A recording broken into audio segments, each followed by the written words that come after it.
Bonjour! Savais-tu que l'image du pont de l'arc-en-ciel qu'on voit si souvent quand on parle d'animaux décédés ne vient pas d'une ancienne légende? En fait, ça vient d'un poème.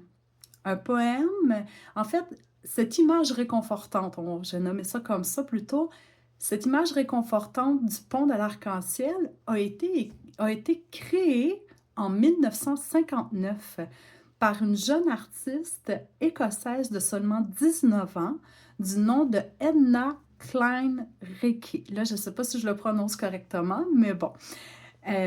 Donc voilà, elle a écrit, cette jeune artiste a écrit ce poème à la mémoire, pour la mémoire en fait de son chien Major qui était décédé. Elle avait été tellement dévastée par le décès de son animal, de son chien, chose qui est complètement comprenable. Elle a décidé d'écrire ce poème-là pour se réconforter.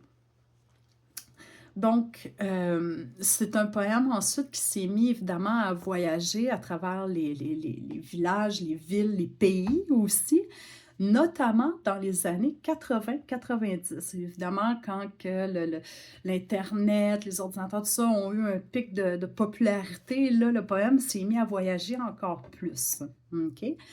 Mais voilà, donc aujourd'hui, j'avais envie de vous lire ce poème et surtout de vous informer d'où venait ce poème, en fait, d'où venait l'image du pont de l'arc-en-ciel.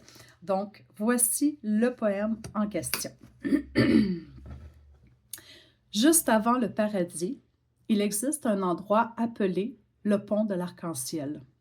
Quand un animal meurt et qu'il a été particulièrement cher à quelqu'un ici-bas, cet animal part pour cet endroit. Il y a des prés et des collines pour que tous nos animaux puissent courir et jouer ensemble. Il y a de la nourriture en abondance, de l'eau, du soleil et nos amis y sont au chaud et en sécurité. Tous les animaux qui étaient malades ou vieux retrouvent santé et vigueur. Ceux qui étaient blessés ou handicapés sont à nouveau entiers et forts, exactement comme dans nos souvenirs. Les animaux sont heureux et sereins, mais quelque chose leur manque. Chacun d'eux laisse derrière lui une personne très chère. Ils jouent ensemble, mais un jour, l'un d'eux s'arrête soudainement et regarde au loin. Ses yeux brillent, son corps tout entier tremble d'impatience. Soudain, il s'élance hors du groupe, courant à travers l'herbe verte, excusez-moi, de plus en plus vite. Il vous a vu. Et quand vous vous retrouvez enfin, vous vous enlacez dans une étreinte de bonheur pour ne plus jamais être séparés. Des baisers pleins de joie pleuvent sur votre visage. Vos mains caressent à nouveau sa tête tant aimée et vous regardez une fois de plus dans les yeux fidèles de votre compagnon, longtemps parti de votre vie, mais jamais de votre cœur. Alors, vous traversez ensemble le pont de l'arc-en-ciel.